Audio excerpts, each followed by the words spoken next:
Hello everyone! In this video you're going to learn how to play Fate Domination.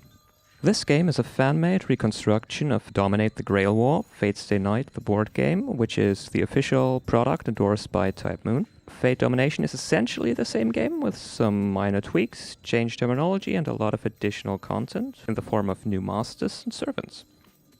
To play you need 4 to 7 players. You can play the game at 3 with an NPC as the 4th player, but I would recommend against it. In the game, players control so-called masters in a battle for the Holy Grail. A giant, metaphysical, omnipotent cup said to grant its user any one wish. This fight will go on for 11 game rounds, each round representing a day passing. Players will be preparing during the day, and they will be out fighting the other masters in the night, trying to claim objectives, win fights, gather information, and fulfill certain player-specific conditions. Their advantage on the opposition will be tracked with victory points, or VP for short. At the end of round 8, all but the top 4 players in VP are eliminated from the game. At the end of round 9, all but the top 3 players are eliminated, and at the end of round 10, only the top 2 players remain. If there is a tie between 2 players who are up for elimination, both players pass on to the next round. If there is a tie in the final round, the player who won the fight in Miyama that round wins the game, even if the fight was uncontested. If there's a tie and either both players won the final fight, or no players won the final fight, the Grail cannot be claimed and everybody loses the game. To set up the game, you need to shuffle the 20 objective cards and the 10 event cards into separate decks. Then you burn the top 2 cards from the event deck. As of right now, there are no abilities in the game that will make use of these burned cards, so feel free to delete them, but they may become relevant in future expansions. Put the event deck on top of the 3 climax cards. The climax cards are special events that will always be drawn in the final 3 rounds of the game. After you prepared the central decks, each player gets to pick a master they want to play as. You can distribute them randomly, or you let players pick their favorite. Take all components relevant to your master. You will get 1 standee, 1 VP tracker, several master-specific cards, and 3 command seals, allowing you to cast command spells. Put all of your cards in front of you, read all your cards, and set your mana to 4. Some masters start with different amount of mana, so it's important that you know what your master does before the game starts. Most master ability cards are double-sided, with an active and an inactive side, or something similar. Now, to be called a master you will need a servant, and the Grail will provide you with an incredibly powerful spirit to fill that role. Prepare the servant pool. You can either take the original 9 from Fate Stay Night and the official board game, or you can take 1 random servant from each standard class, Saber, Lancer, Archer, Rider, Caster, Assassin and Berserker, plus 1 random servant with an irregular extra class and shuffle them together. Then you deal each player 1 random servant from your servant pool. Take care not to show other players the underside of your deck box. It features an image of your servant class. You don't want to reveal any information about your servant if you can help it. You get 1 servant overview card, 3 skill cards, and an attack deck containing 12 attack cards. Your skill cards are also attack cards, but they never go into your deck of generic attacks. They are always available to you as long as you have 8 or more mana. Pick a random player as the starting player for the first round of the game, and you're ready to begin. Every round consists of 4 phases, and has 1 starting player who will always be the first to act in each of the round's phases. Play then revolves clockwise around the table. At the end of the round, the next player in turn order becomes the new starting player for the new round. Phase 1. Prep. Reveal a new event from the top of the deck. If there is mana on it, all players gain that amount of mana. You can never have more than 12 mana. Some event cards have instant effects, such as adding additional objectives to the battlefield. Others are global round modifiers that make certain attack cards more effective or prohibit specific actions. Then you add 1 objective to each of the 2 battlefields. The one you add to Miyama is revealed, while the one in Shinto remains hidden for now. Objective cards modify the battlefield they are placed on and gain the winner of a fight at this location a specified amount of victory points. Finally, all players draw cards from the attack deck until they hold 3 cards in hand. If at any time you need to draw from a depleted deck, shuffle its corresponding discard pile to form a new deck. If any abilities can be activated during the prep phase, you would do that now. Phase 2. Outpost or Day. In turn order, players deploy their figure on the locations of the board and receive all benefits associated with the space they chose to deploy on with the following restrictions. The general player limit in the Magic Workshop is 4. The general player limit in Reconnaissance is 1. No player is allowed to deploy in Recon, but you can move here later. Space on the battlefield locations, Miyama and Shinto, is unlimited.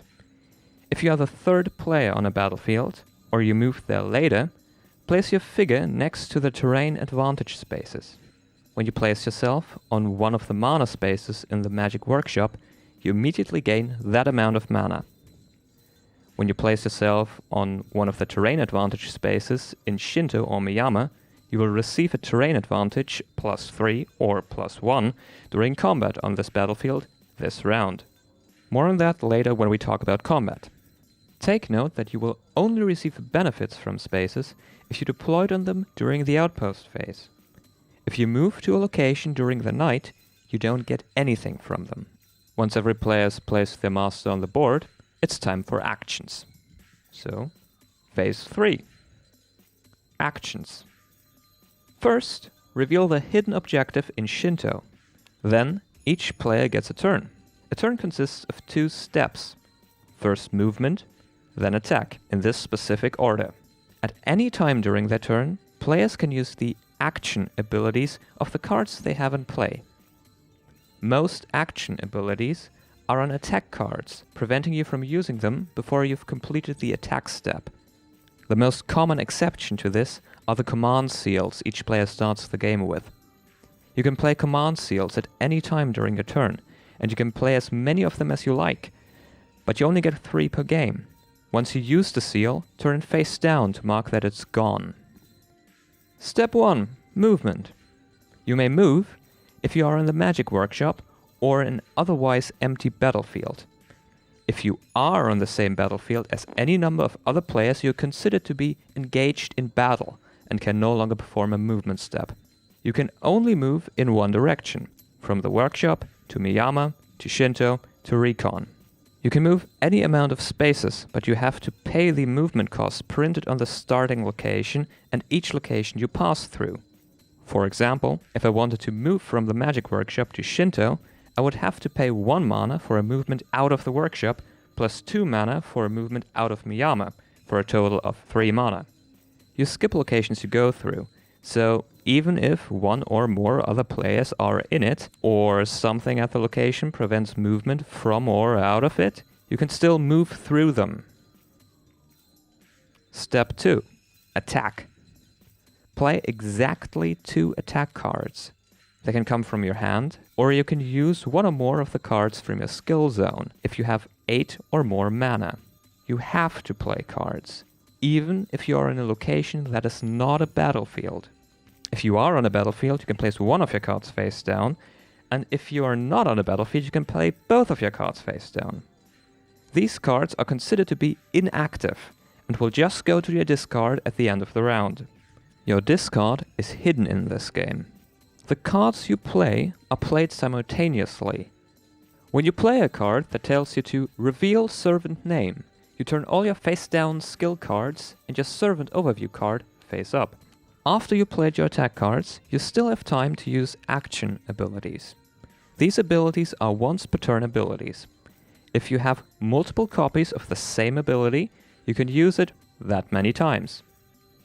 To end your turn, calculate your total power. Add the power of your attacks to your terrain advantage, plus any other benefits you receive from abilities. Include the abilities that activate during combat in that calculation. Announce your total power to the other players and pass the turn. Your total power is not fixed. Your opponents could change the value of your attacks or deactivate them, turning them face down, by using action or combat abilities of their own. Always keep your total power updated for the other players to see. After each player has taken their turn, the fighting starts. Phase 4. Combat. In turn order, each player gets to activate their combat abilities. Some abilities don't do anything the moment they're activated, like Lance's Strike with Death. You would still activate them now, they're just going to happen later. Other abilities are immediate, like Lance's Pierce with Death. After everyone had a chance to activate their abilities, separately determine the winner of both fights by comparing the total power of all players at the same location. The highest total wins. The winner is awarded victory points equal to the sum of all objectives' value on their battlefield, plus the location's VP bonus, that is 2 for Miyama and 3 for Shinto. Only apply this bonus if the battlefield was contested, meaning that at least one other player is at that location right now. If there's a tie for the first place, split the rewards evenly between them, rounded up. Some cards, like Lance's Pierce with Death, inflict a special status called Defeated. Generally, a player is considered to be defeated if they are in a fight and do not win. But when a card uses the word defeat in brackets like that, it puts the player in a status that lasts until the end of the round and prevents that player from conducting an attack step, so they don't get to play any cards. And they are ignored when determining a winner during combat. So they cannot win, and they can't prevent a player from winning. The generic attack card, Luck, allows you to ignore the effects of the defeat status. However, for Luck to be effective, you need to have it in play.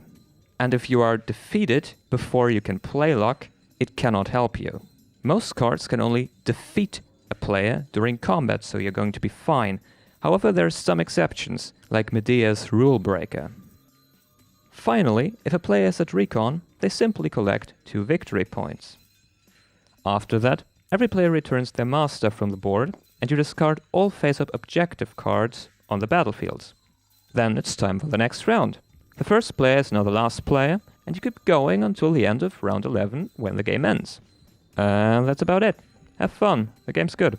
If you have any feedback, especially for the fan content, feel free to leave a comment on the Steam Workshop page, and if you're having any issues, I might do something about it.